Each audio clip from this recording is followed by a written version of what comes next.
ኤፋና ሩትዬ ለጠላት በር መክፈት የለባችሁም። ገባችሁ አይደለ? እናንተ ለማጣላት ብዙ ነገር እያደረጉ ነው።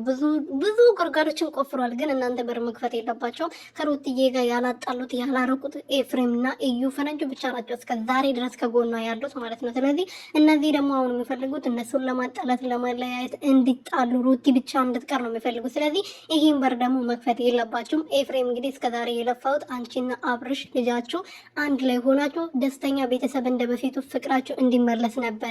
አንቺ ግን እንደዚህ በቀላሉ አብርሃም እዛ እንዲሄድ ፈቅደሽ መምጣት አልነበረብሽም። ይሄ ትክክል አይደለም በማለት እንግዲህ በጣም ነበር እየተቆጣው። እዛም ሆነ እዚህም ሆነ እናንተ እንድትቆራረጡ አልፈልግም። እኔ ደግሞ ደማችሁ ነኝ። ለጊዜው ልጣሉኝ ይችላሉ። ከኔ ጋር ምንም ሌላ ጭቅጭቅ ሊፈጠር ይችላል። ግን እኔ ተቋርጦ አይቋረጡም። ስለዚህ እኔ እጄ ወንድሜን እጄ ወደ ቤቱ እመልሳለሁ። ቡታጀራ የሚባል ነገር የለም ብሏል። እንግዲህ ኤፋዬ ቀብራራው ማለት ነው። ሰላም ሰላም ቤተሰቦቼ እንዴት ናችሁልኝ? እኔ በጣም ደህና ነኝ፣ እግዚአብሔር ይመስገን። በያላችሁበት ሰላማችሁ ብዝት ይበልልኝ። እንግዲህ ትላንትና አብርሃም ሄደዋል።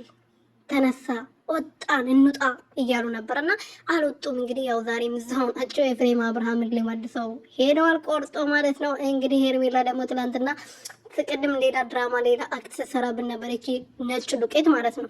እና ማለት ነው ኤፋዬ ትክክል ነው በዚህ በኩል። ሩትዬም ደግሞ እኔ ከጋሽዬ ጋር በጣም ነው የማወራው፣ ከማዬ ጋር በጣም ነው የማወራው። ከነሱ ጋር መጣላት አልፈልግም፣ ከነሱ ጋር መቆራረጥ አልፈልግም። በጣም ሰላም ነን። ስለዚህ እነሱ አሁን እዛ እንዳይሄድ ባስቆመው ወደ ቤት ባመጣው ከነሱ ጋር ሊያጣሉኝ ከነሱ ጋር ሊያራርቁኝ ነው የፈለጉት። ለዛ ነው ወደ ቡታጀራ ብሎ ሀሳቡን ያመጡት። ስለዚህ እኔ ደግሞ ከነሱ ጋር መጣላት አልፈልግም፣ መጋጨት አልፈልግም። ስልችቶኛል። ከቤተሰብ ጋር ፍቅር ነው መሆን የምፈልገው።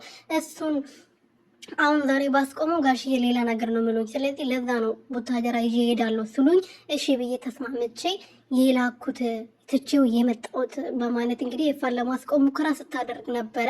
እንደዛም ሆኖ ግን ኤፋዬ እንደዚህ አይ በቀላሉ ብዙ ያሰበችውን በደንብ አድርጌ አውቃለሁ። ከኤርሜላ ጋር እንዲሆን ነው የምፈልጉት። ለዛ ነው አብርሃምን ወደ ሌላ ቦታ ለመውሰድ ነው እንጂ ቡታጀራ አይደለም።